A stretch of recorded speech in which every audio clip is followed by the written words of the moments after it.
So I had a pain point, and that was I was trying to find a contractor to install a bike rack that I designed.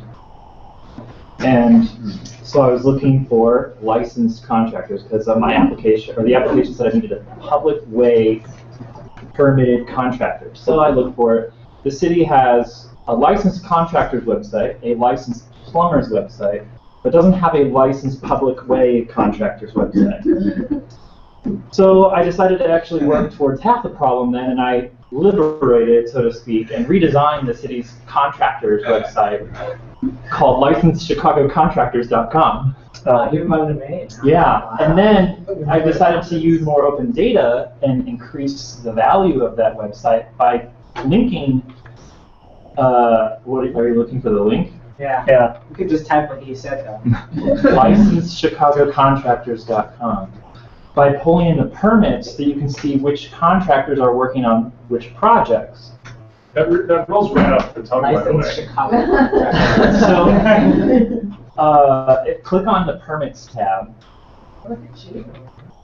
So it actually takes a little while for the JavaScript to process 3,880 contractors because it loads them all at once so that you kind of get this immediate, oh, there's data coming, I don't have to wait that long for it, but then you have to wait. But so now, so then I ordered them by cost and then by date. Wow. So now you can see that there are two projects that people are working on in Chicago that are worth about $100 million.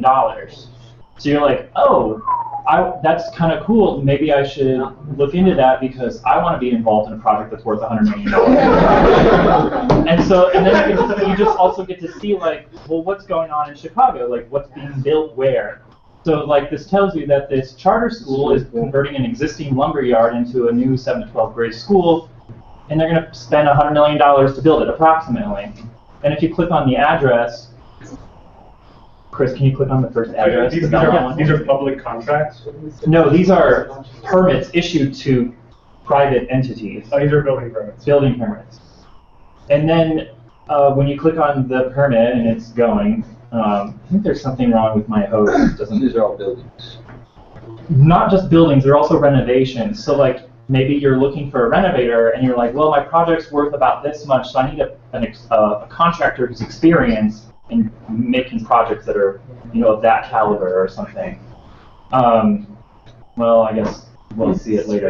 But, and then CPS is going to do $40 million worth of renovations. Okay, so a $100 million project had a $75 permit fee. They paid it. It all. But that CPS project with the $40 million renovation had a $375,000 permit fee and got it waived. Oh. So now I'm just like, oh, so how does the permit system work? And I guess that's my next job. So you're telling us that the city should steal more money from the schools? No, I'm just saying they're not charging the correct amounts.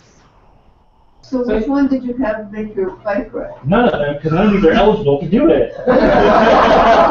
So I only fixed half my problem, sort of. So now they said if I want to know which people are licensed to do public way installations, I have to call them and ask them, is company X licensed to do permitting or to do public way installation? And so I said, do you want me to call you back 3,000 times? And then I submitted a FOIA request, and they said such data does not exist. What? How can they tell you to call them? There's an application that someone's filling out to become a licensed installer. I don't know who's receiving it. So do you need help, Stephen? At this time, I just need someone who works in city government to call me back. Anybody here? City government? We'll pull some strings. Are the polls still open? Can we do write-ins? Oh, you can also see there's a new hotel going up downtown, Yeah, a new apartment building up, and so then I was thinking I've heard Chicago and other real estate watchers might. So this is from the city's data portal? Yeah. Data feed is? Cool. And so it pulls in the most expensive and most recent 1,000 and just kind of stores them in the database and then checks every day for new ones. Cool. Awesome. So you don't have to worry about your data being updated because it just kind of updates automatically. Yeah, the Socrata format is pretty good. Okay. You could use a little caching on this thing. Yeah. Like an hour. Cache for an hour. Cool. Awesome. Any other announcements?